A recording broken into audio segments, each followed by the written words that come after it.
Olá, meus amigos, como vão vocês? Nós estamos aqui para mais um Conversando com Rosana de Rosa, nosso quadro que nós postamos todas as sextas-feiras de manhã.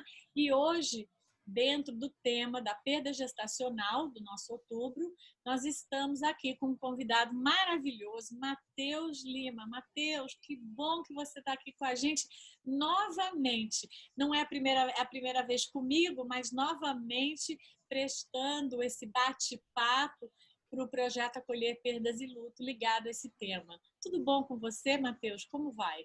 Olá, Rosana, tudo bom? Prazer estar aqui. Para mim é ótimo também. Conversar sobre esse assunto, trocar ideia, trocar figurinhas, para mim é importante. Eu aprendo muito também com isso e é a forma que a gente pode também contribuir para outras pessoas, manter essa rede de apoio, né? Então, estou super feliz de estar aqui.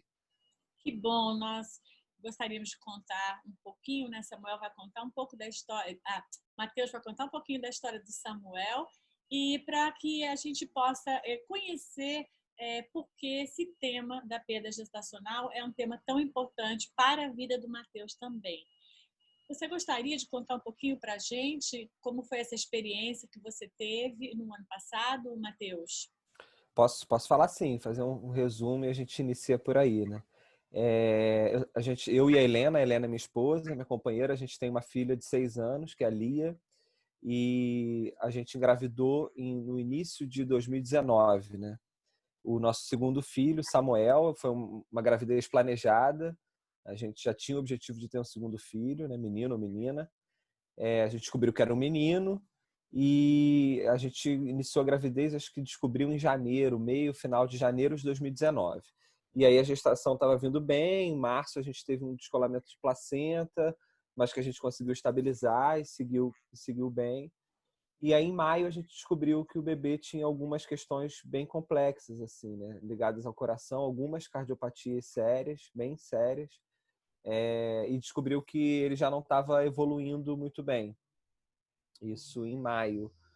E aí a gente iniciou, quando a gente recebeu essa notícia, obviamente, acho que o choque maior, depois a gente refletindo e percebendo, acho que o choque maior, assim, o furacão, ele apareceu ali naquela primeira notícia, né, das cardiopatias. Dali para frente, a gente iniciou uma série de exames um pouco mais completos e complexos para entender do que se tratava, né? E aí foi descobrindo que era uma questão muito complexa, assim, muito complicado. O coração dele estava praticamente todo aberto, assim, ele não e ele passou a não evoluir mais, assim, no decorrer das semanas. Foi quando a gente foi descobrir que realmente era algo muito complexo, assim, que tinha uma probabilidade muito grande dele não chegar ao final da gestação, não conseguir ter a força da evolução ali no trabalho ainda dentro da barriga da mãe para conseguir aguentar um nascimento, né, a gestação completa, e que os riscos seriam muito grandes, inclusive se ele sobrevivesse à gestação, o risco do nascimento e da continuidade, né? E aí acabou que um mês depois ele não resistiu. Deixa eu tirar uma coisinha aqui rapidinho, Rosana. É ao vivo. Que eu acho que pode estar indo um som para você aí. Um mês depois ele não resistiu mais. Ele acabou falecendo ainda dentro da barriga com 6 meses, quase 7 meses, né? 24 semanas, se eu não me engano. Ele não resistiu e faleceu. E aí a gente precisou fazer todo o trâmite necessário, né? Com 24 semanas já é um bebê, né? Ele tinha quase 800 gramas, 32, 35 centímetros, mais ou menos. A gente teve que fazer uma indução do parto. O trabalho de parto não evoluiu, precisou engatar numa cesárea, então a Helena fez uma segunda cesárea. E aí os procedimentos muito dolorosos, né? Porque aí se tem a certidão de natimorto, né? Que é o que dizem, mas aí tem todo o trâmite de um bebê, você tem que fazer a cerimônia ou enterro. A gente optou por cremar, porque acho que a gente não tinha força também de fazer um enterro. E aí quando você enterra tem toda a questão, né, de exumar corpo tantos anos depois. E a gente optou por fazer uma cremação e achou mais simbólico também, depois de da Helena recuperada da cirurgia e tal. A gente fez uma cerimônia para ele, foi para o mar. Eu sou de Cabo Frio, né, que é o litoral aqui do estado do Rio de Janeiro. A gente jogou as cinzas dele no mar, junto com a Lia, com a nossa filha, e enfim, teve esse momento muito duro que é do corpo mesmo, né? Dessas questões práticas que são necessárias e tem que tocar. E essa foi a experiência que a gente teve dessa perda, né? Ficamos, obviamente, muito tempo, mais do que tentando entender, encontrando o caminho para superar, né? Sem virar a página no sentido da não existência dele, sem cair na pergunta que é por que isso está acontecendo com a gente. Isso foi uma coisa muito importante que a gente naturalmente estabeleceu. Essa pergunta não fazia muito parte assim para a gente, porque a gente sabia que ela não levava a nada, ela não contribuía com nada. Ela é uma pergunta sem resposta e que não contribuía no processo de cura, de entendimento, de compreensão, né? Enfim, e aí foi essa experiência que a gente teve no ano passado, né, em 2019. Matheus, como vocês lidaram com a dor no decorrer do tempo, né? Como que vocês foram? Eu entendi que esse foi o primeiro processo. Você está dizendo, nós não Sim. agarramos no porquê, porque o porquê vai trazer muita frustração, né? Porque comigo, né? Sim. Então isso realmente não nos leva a lugar nenhum e a gente fica muito preso na dor, né? No sofrimento. Como que você foi lidando, Matheus, para a gente poder, o pessoal que está nos assistindo, ter uma ideia, e principalmente por você ser homem, e muitas vezes as pessoas ligam muito a perda gestacional à mãe, né? Que, claro, é compreensível, mas a gente quer muito trazer uma visão do pai, né? Porque os pais também passam pela mesma dor, os pais também têm aí uma caminhada, uma jornada para lidar com isso. Então, como que você foi lidando com essa experiência da dor? O que isso foi trazendo para você, Matheus? Eu acho que tem assim, primeiro a compreensão altamente realista até, que dói muito mesmo, né? Você passou por uma experiência provavelmente parecida, é muita dor, dói demais, né? Não dá para achar que é fácil de superar, mas enfim. É uma dor que ela se torna até uma dor física, né? Eu senti uma dor no peito física, né? Eu É, também. é, Isso é é, comprovado hoje pela ciência, né? Que essa ah, é? dor, ela pode, nós somatizamos ela e podemos começar a sentir vários tipos, palpitações, né? Algumas Aham, pessoas se sentem a nível sistema nervoso. Então, há uma variação de possibilidades, mas sim, ela pode se apresentar como física, além de aham. ser também emocional. A gente pode ter uma síndrome do pânico, a gente pode ter uma depressão, mas também apresentarmos. Eu também tinha uma sensação que eu ia ter um ataque cardíaco, eu falo. Sim, nossa. O que a mulher passa, aí eu digo que eu nem consigo imaginar, porque tá dentro do corpo da mulher, obviamente, e aí eu sou muito grato, assim, e eu admiro, tenho uma admiração, sempre tive, mas parece que a admiração ela foi aumentando e ela foi muito intensa com a minha companheira, com a Helena, pelo que ela passou, porque ela passou pela questão física, né? Passou por uma cirurgia, por um pós-operatório, né? Por uma cesárea, por um filho que estava ali dentro e que saiu da barriga dela e que eu não vou conseguir ter essa dimensão. E aí também não é no sentido de ser maior, são experiências diferentes, né? O que o pai Isso, passa é uma experiência diferente, ela não é menor do que da mãe. Ela isso. é diferente, é por um outro, né, por um outro olhar, por um outro ponto de vista, né? E para mim foi muito intensa. O que nos ajuda, e aí não uma luta, mas é diária, né? É uma compreensão que tem que ser renovada diariamente, que são as oportunidades que a gente tem de aprender, né? A gente está aqui na Terra, independente de religião, de misticismo, sei lá, acho que vale para o ateu, para quem é muito religioso, que assim, são oportunidades que a gente tem para aprender, e não no sentido clichê, mas no sentido da gente se conhecer mesmo, da gente entender a dimensão dessa Terra, desse planeta, da morte, da vida, das relações entre as pessoas, da minha relação como pai com a minha filha, da minha relação com a minha esposa, porque são escolhas também. A dor, ela existe. Tem um poeta que fala isso, a dor existe, o sofrimento é opcional. Isso. Né? Eu acredito que o sofrimento ele é opcional, porque o sofrimento é a não aceitação da dor. A dor é a realidade. A dor é a realidade. Nosso filho É, faleceu, é a realidade. O sofrimento é o apego na dor e a gente tentando dizer, não, não pode, não deve ser comigo. É, E a gente resistindo a aceitar uma realidade que a vida nos trouxe. Essa aí é. não vai mudar, né? Ou até, perfeito, perfeito. E acho que às vezes até o vitimismo também, né? Porque eu poderia sentar, eu perdi meu filho, a minha dor é impossível, ninguém vai nunca compreender, ou eu não posso mais dar a volta por cima porque eu perdi um filho, eu segurei o corpo do meu filho, eu vi um caixão pequenininho, e aí eu vou me prender nisso como uma forma de não, uma argumentação para eu não dar a volta, né? Não é dar a volta, dar a volta, compreender isso e entender que eu posso lidar com a dor e que eu posso ser feliz e que eu posso seguir minha vida e que é, eu, é, existe muito óbvio a dor, o sentimento, mas eu posso ser feliz também, eu não tenho que ser triste para sempre porque eu tive essa perda, né? Não precisa, e tudo bem se você for feliz, é bom para você, é bom para tua companheira, é bom para tua família, é bom para seus amigos, é bom para você mesmo, né? E não se sinta culpado de um dia estar feliz mesmo tendo tido essa perda, né? Porque acho que isso quem acredita nisso é o sentimento de culpa, né? Ah, não, eu não posso ser feliz mais. O meu filho faleceu e eu não posso ser feliz, né? Uma coisa não está relacionada à outra. Eu reconheço a minha dor, eu reconheço a perda e reconheço que eu também posso seguir, né? Eu também posso seguir e seguir tentando me transformar, reconhecendo isso, né? E acho que eu reconheci, quanto mais eu reconheci essa perda, eu me conectava de alguma maneira com isso, ou com ele, seja lá pelo viés espiritual, para quem acredita ou não, ou por leituras até intelectuais, acadêmicas, sei lá, cada um vai se conectar de uma forma. Mas essa conexão me permite também eu amadurecer como ser humano, como pessoa, para eu ser feliz, para eu seguir adiante, para eu me transformar de alguma maneira a partir dessa experiência, né?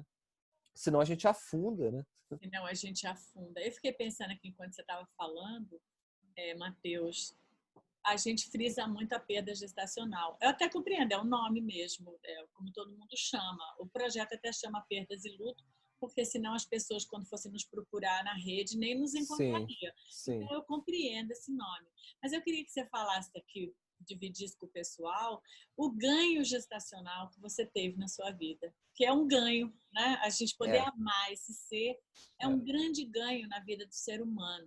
é. E a gente estava até falando um pouco antes aqui nos bastidores, antes da gente começar a gravar, e Matheus estava dizendo desse ganho. O que representou, que mudanças houve no Matheus depois desse amor que você nutriu por Samuel?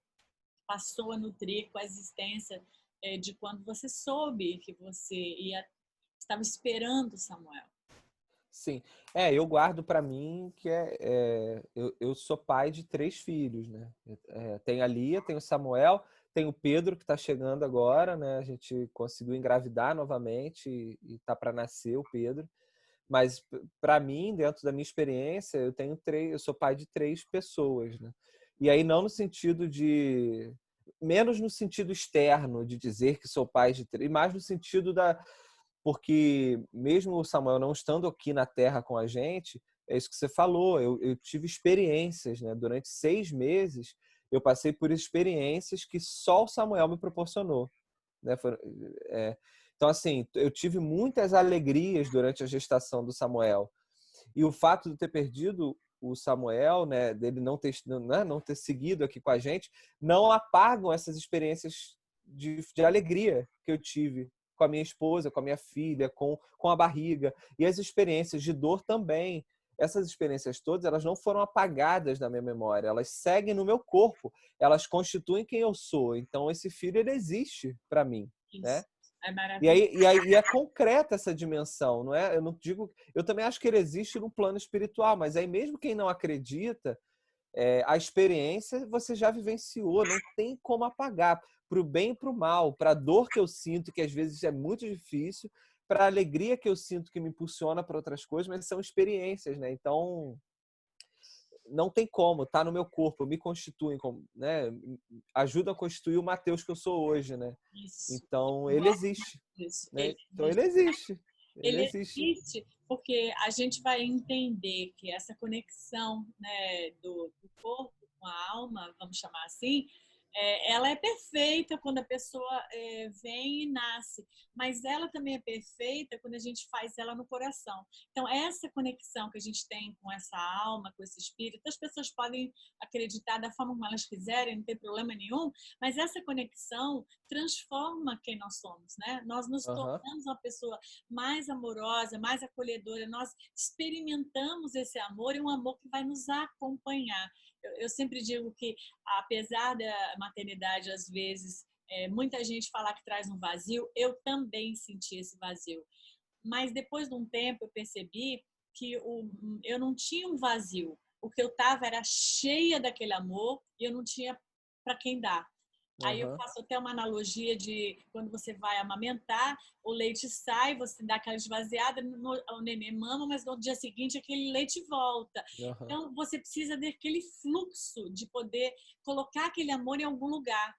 Então Sim. eu senti que não era esvaziamento, era você não saber o que fazer com o que você sentia. E aí vem você poder colocar nos filhos, você poder colocar no seu trabalho, você colocar no trabalho voluntário, você acolher outras pessoas, né? Você vai transitando com esse amor e esse amor eu sinto que ele é crescente dentro da gente, né? Sim. Não é uma É coisa isso que que você. diminui, as pessoas têm muito medo de esquecer. Eu não posso mais ser feliz porque eu vou esquecer.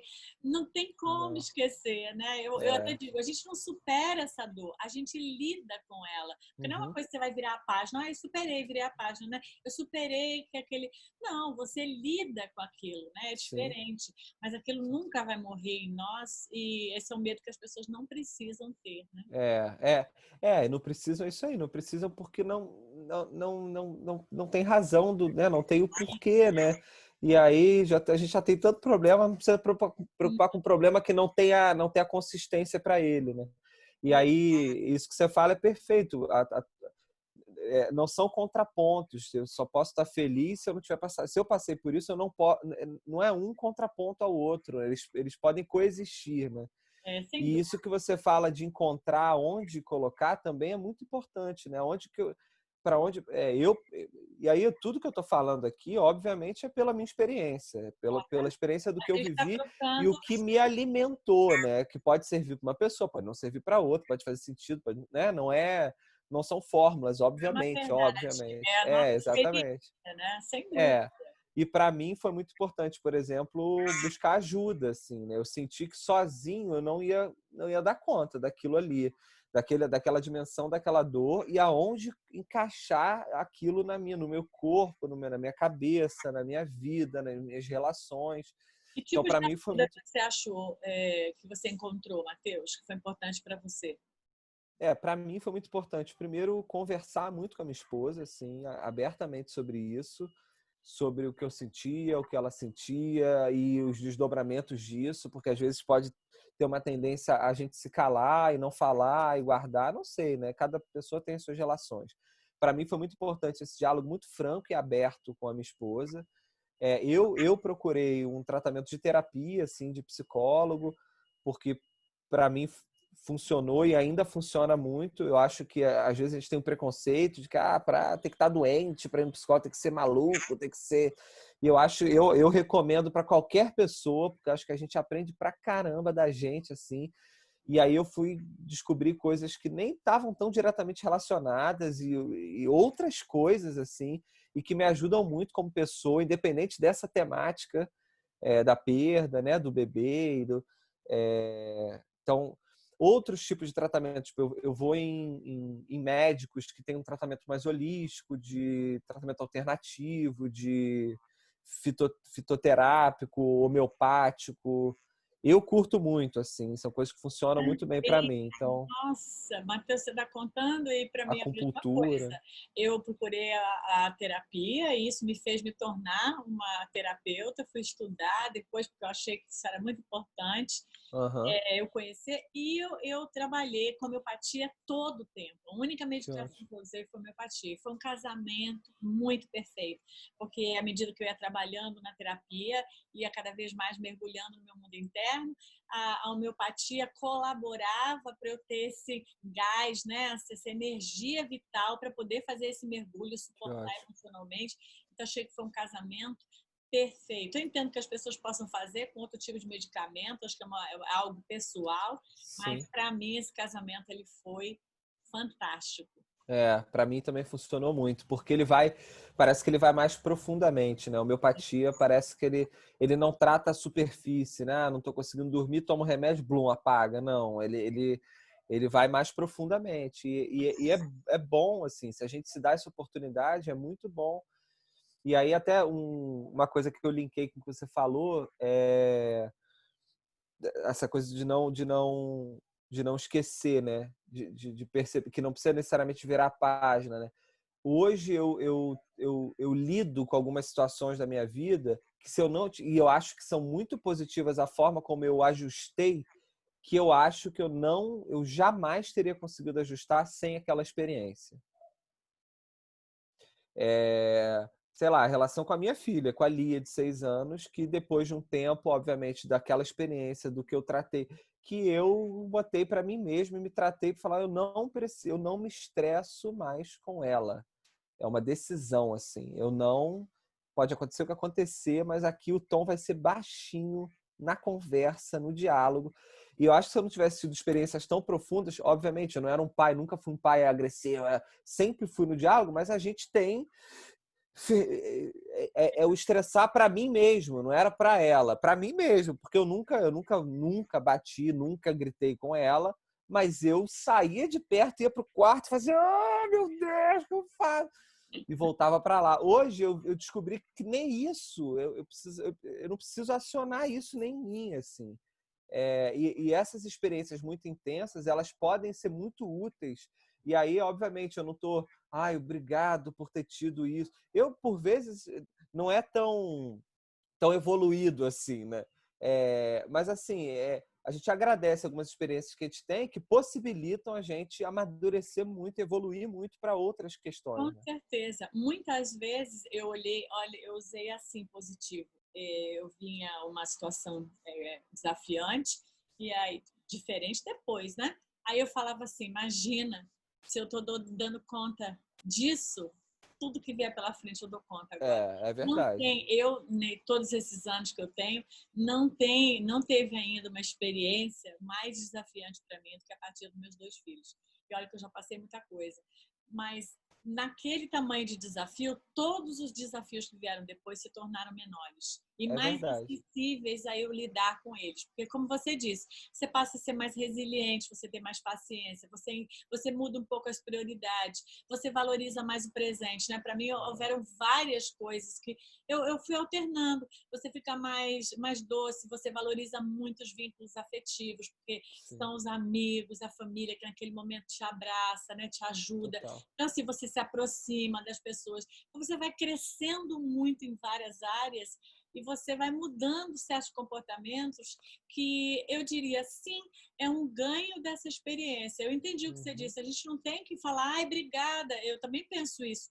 Mas a gente também não vai negar. É um ganho que a gente Sim. tem que outras pessoas que não passaram vão ter que ter esse ganho, talvez numa outra forma, com outras experiências, mas esse ganho, ele vem dessa experiência do que representa a morte tão perto na nossa vida. Sim, sim.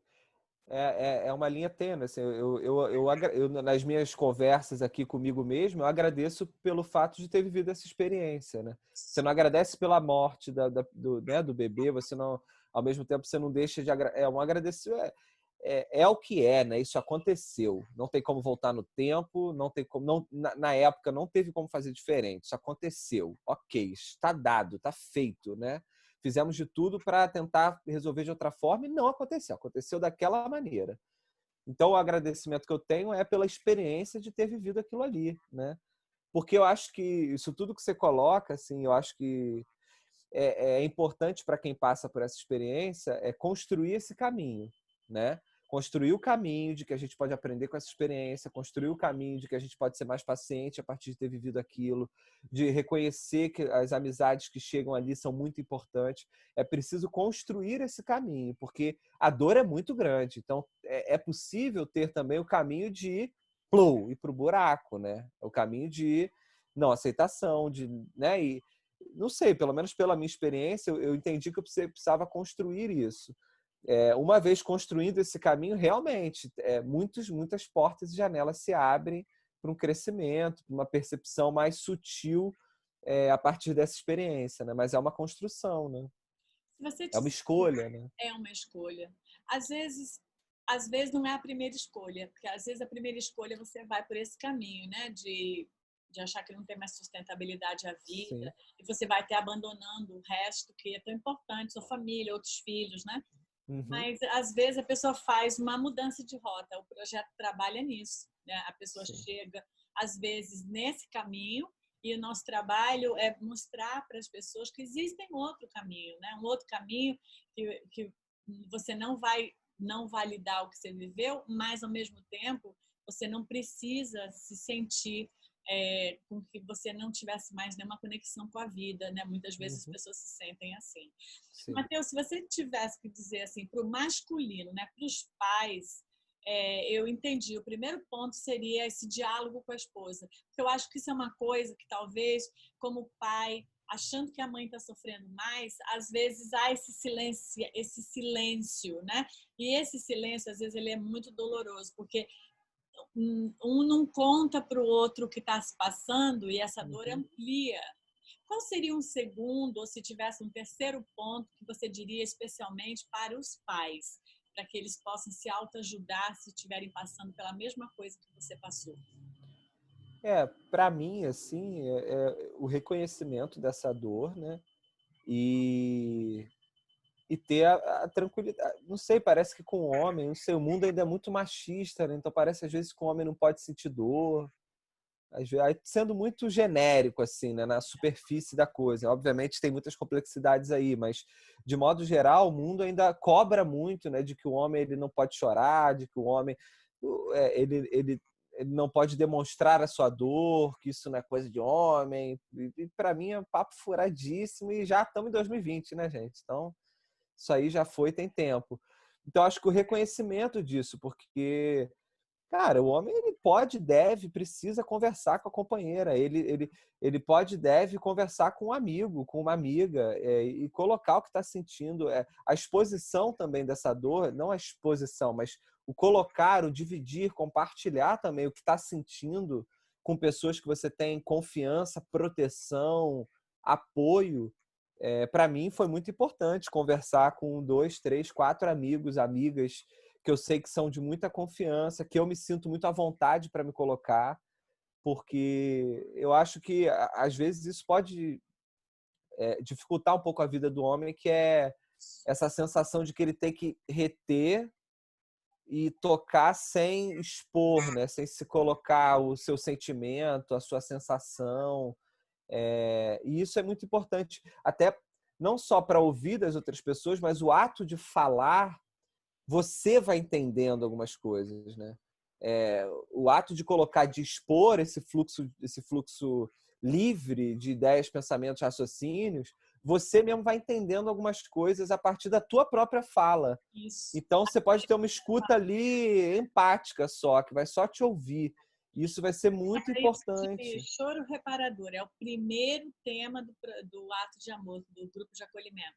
A gente Uhum. fala para a pessoa que quando ela pode chorar de lágrimas, mas quando ela fala, é como se ela tivesse se ouvindo exatamente o que você disse. Você descreveu o choro reparador. Por Uhum. que ele repara?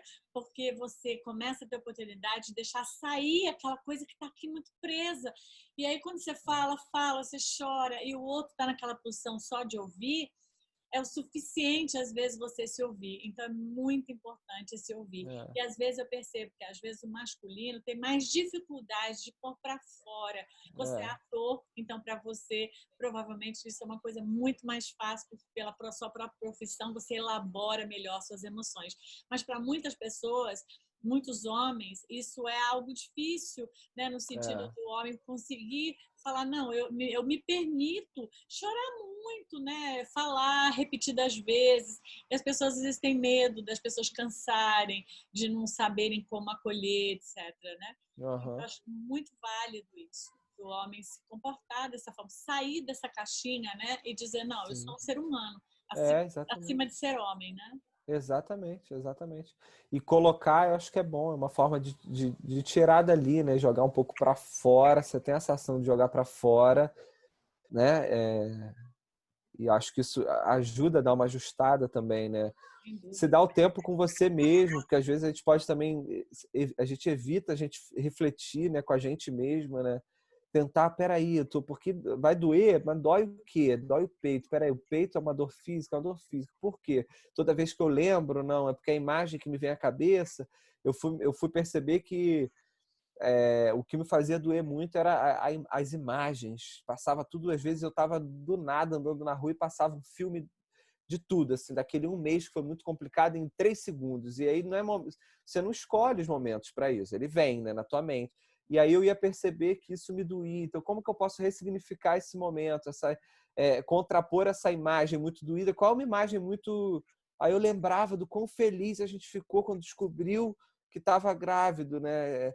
E aí não para anular o outro, mas para quase para complexificar, ressignificar a outra imagem também, que vai existir, que vai aparecer, mas que é importante ser ressignificado. Então Mas dá o tempo para a gente... ela vai diminuindo quando você contrapõe, né? O meu segundo filho morreu afogado. Então, foi muito... fui eu que encontrei, fui eu que tirei ele da piscina, o boca a boca. Então, essa cena, ela voltava muito na minha mente.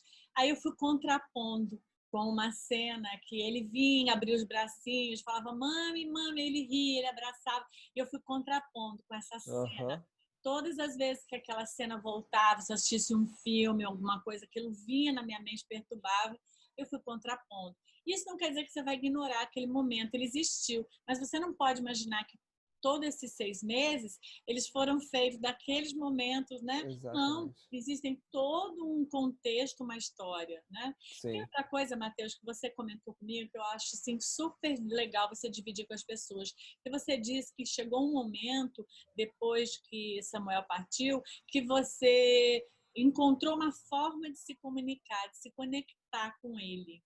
Que forma foi essa?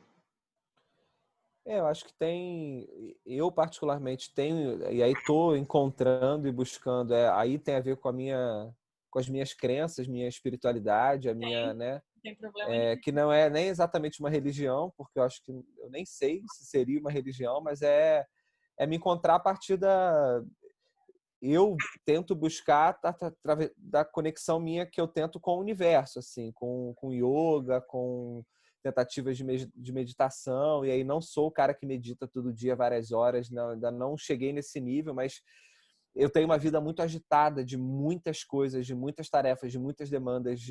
Hoje o mundo por si só já nos demanda muito WhatsApp. Eu recebo mais de 1.500 mensagens por dia. É absurdo, assim. Então, para mim, é importante parar e pensar em nada, e respirar, pensar na minha respiração, assim. Então, eu estou colocando isso porque, não sei, para quem não me conhece, pode achar, nossa, esse é o cara da meditação, então ele encontrou ali, então ele virou um yogi. Não, não, é mais real aqui, é mais na realidade, assim. Quando eu consigo meditar 15, 20 minutos só respirando, para mim já é incrível. Então, só para ter uma dimensão da realidade mesmo, porque eu não quero vender uma ideia de que virei um yogi que medita 3 horas por dia, porque pode ser mais inalcançável, né? Para quem está vendo, pode achar, não, mas eu não vou conseguir. Mas não, o meu ato de desacelerar, eu não sei nem se isso é meditar, é sentar e só prestar atenção na minha respiração. Vários pensamentos aparecem, eu reconheço que ele aparece, mas falo, deixa ele ir também, não vou desdobrar o raciocínio, não. Às vezes eu consigo, às vezes eu não consigo. Mas é esse ato de tentar compreender que a gente está numa rede, né? Que o planeta. Essa pandemia é uma prova concreta de que a gente vive em rede. De que se a gente for pensar cada um por si, a gente está lascado, a gente está ferrado. Me desculpa aí o linguajar muito. Verdade, verdade. Mas é uma prova concreta, deu um chute na nossa bunda dizendo aí, tá vendo? Ó, a gente só vai conseguir encontrar a cura desse negócio se a gente viver em rede. A gente só vai conseguir ter menos contágio se a gente viver em rede.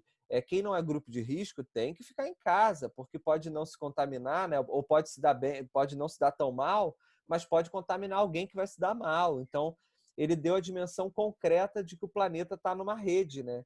De que a gente está conectado. E aí não é só a conexão mística, mas a conexão quântica e ali, no caso da pandemia, a conexão concreta. Você pode infectar alguém que vai morrer e você pode se infectar e não morrer, mas tem que ficar em casa para não matar outra pessoa, né? Então é muito direto o recado, né? E eu acho que tem essa conexão também aí um pouco mais, né, interplanetária, né? E aí tem a ver com o que eu acredito, com as minhas... De que eu acho que a gente pode estar conectado com outras... Eu me conecto com ele a partir de outras... Do meu pensamento, da minha respiração, e aí conecto com o que existe nele também, né? Na forma como ele existe hoje, né? Enfim, acho que eu não me expliquei tão bem, mas é Não, é como eu maravilhoso. consigo Eu também me sinto assim. Acho que mencionar. 10 minutos de meditação diminui o meu barulho mental, porque eu também faço milhares de coisas, mas acho que ninguém tem que ter uma proposta. Quer dizer, quem quiser pode ter, mas ninguém tem que ter uma proposta de virar um yogi, mas sim se utilizar da respiração como um processo de autoajuda, né, para que a gente possa se ajudar. E eu também me sinto assim, essa conexão, porque eu penso, se nós somos um universo, nós estamos mergulhados nesse amor de Deus, vamos chamar assim, nesse amor divino, ou se quem quiser pode chamar esse amor da natureza. Dentro dessa complexidade, para mim existe a vida material e a vida espiritual. Então, em algum lugar da vida espiritual, meus filhos residem. Então, para mim, quando eu me conecto com a natureza, quando eu me conecto com uma flor, quando eu vou no mar, quando eu, né, sento para tomar um chazinho, que eu gosto muito de tomar chá, naqueles momentos, né, eu sinto, nessa diminuição de barulho, essa conexão com com as almas das pessoas que a gente ama, que não precisa ser só nossos filhos, né? Meu pai já partiu, todo mundo tem pessoas já na vida espiritual. Essa conexão de perceber que a gente muda o estado de convivência, porque o estado não é mais visual dentro dos 5 sentidos que hoje eu tenho para usar, mas é um estado de sentir. Eu sinto a presença, eu sinto como se fosse um abraço, eu sinto esse amor que transborda de mim por eles, né? Eu me conecto a isso. Então, isso faz com que eu sinta a vida, a minha vida e a vida deles. Mesmo como eu brinco com as pessoas e falo, mesmo que eu não estou na tua casa, eu não janto aí, eu não sei com que carro você anda, mas a gente não está aqui na internet se falando, a gente está fazendo um vínculo afetivo. Sim. Então, mesmo não sabendo exatamente, né, que roupa você gosta de usar, porque eu não convivo, é um vínculo afetivo que a gente cria com essas pessoas que partem, e esse vínculo ele permanece. Então, a gente se encontra ligado a essas almas e elas nos alimentam. Alimento, eu quero dizer, elas dão sustentabilidade para tudo que a gente é. Total, total. E o barulho externo nos impede, às vezes, da gente, né, diminuir um pouco, porque aí você abre uma escuta para uma intuição, né? Uma escuta. E a gente. Não precisa ser. Não precisa estar tão imerso nesse estudo para. Às vezes a gente perde. De vez em quando eu converso com a Helena aqui assim, caramba, como a gente escuta pouco. Sei lá, a lua muda, as coisas, a maré muda quando a lua muda, gente. Então o nosso corpo deve mudar, né? Dizem até que a gravidez geralmente vai ter filho numa mudança de lua, né? Tem uma coisa assim. Isso não é bruxaria, isso é a natureza, né? São os movimentos, as folhas caem, de repente elas brotam de novo, a maré enche e esvazia, né? Olha quanta coisa que acontece e a gente não escuta isso, né? E não precisa ser Haribo, acho maravilhoso, você adoraria alcançar mesmo, também não é uma cria, é o contrário, adoraria. Mas não precisa 880, né? Ser pleno, viver na mata ou não, eu sou totalmente... A gente pode, eu até tento buscar para um dia estar nesse nível, assim, de escuta e percepção, até porque eu acredito nisso, né? Como uma forma... Mas eu acho que às vezes a gente ignora demais, ignora muito. E falo por mim mesmo, eu falo, meu Deus, como é que tanta coisa acontecendo? E acho que a pandemia também nos traz isso, né? Eu precisei sair para fazer um exame depois de 4 meses isolado e eu senti como eu nunca senti em 32 anos de vida o vento batendo. Aí eu não estou sendo um vento, não, o vento batendo no meu rosto. A árvore mexendo, falei, caramba, olha a árvore mexendo. Bastou ficar 4 meses sem ver uma árvore para perceber o balançar da árvore. Aí não estou falando só no sentido poético, que no meu caso até é também, mas no sentido concreto. Essa árvore estava aqui, meu Deus, na minha frente, eu ando por aqui há 5 anos, nunca tinha visto essa árvore. E ela está aqui, e a pandemia me trouxe isso concretamente, né? Enfim, a gente se dá pouca oportunidade para perceber essas coisas, né? Maravilhoso o que você está contando para a gente. Nossa, Matheus, eu quero muito agradecer, desejar a você, né? Faltam só alguns dias para o Pedro Alguns chegar, dias. desejar a você, Helena, muito momentos de alegria que vocês 3 vão viver, agora 4, né? É, Vocês 4 vão viver, e com certeza Samuel vai estar presente nessa, né? Onde tudo que vocês viverem, Samuel sempre vai estar presente. sim. Então, essas 5 almas que se reúnem em nome da chegada de Pedro, né? Desse amor tão Sim. lindo que é a chegada de um filho. Então, parabéns para você já antecipado. E Valeu. obrigada por você ter feito parte aqui. E nós vamos aguardar, né? Fica aqui o convite, nós te convidamos para a nossa live do dia 14, que vai acontecer de outubro, e dependendo da sua circunstância, né? De como vai ser a chegada, se você vai estar disponível, aí você vai participar com a gente. Então, um grande abraço para você, querido. E muito obrigada. Maravilha, Rosana. Eu que agradeço mais uma vez. Para mim é muito bom conversar, o que eu falei, eu estou aqui, para mim é realmente importante.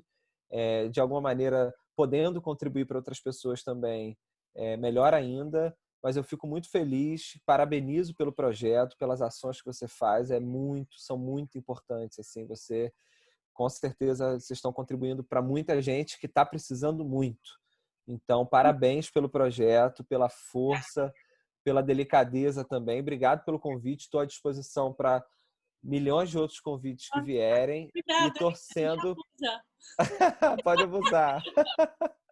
E torcendo para poder no dia 14. Vai ser ótimo. Isso, mas eu acho que vai ser, não vai faltar oportunidade, né, da gente fazer também com a sua esposa junto, ia ser tão gostoso no outro Sim, momento, porque a gente está falando dessa questão gestacional em outubro, mas na verdade essa questão gestacional ela dura 12 meses por ano, né? Então a gente pode falar em sim. inúmeros outros momentos Total. sobre a questão, porque eu acho que a gestação é vida, ainda que a vida possa ter 6 meses, 3 meses, mas é vida, né? Tudo é Sim, vida. Então, a gente tem o total. ano inteiro para falar sobre vida. Vai ser Maravilha. maravilhoso. Grande beijo, Maravilha. querido, no seu coração. Obrigada. Valeu, obrigado. Eu que agradeço. Um beijo.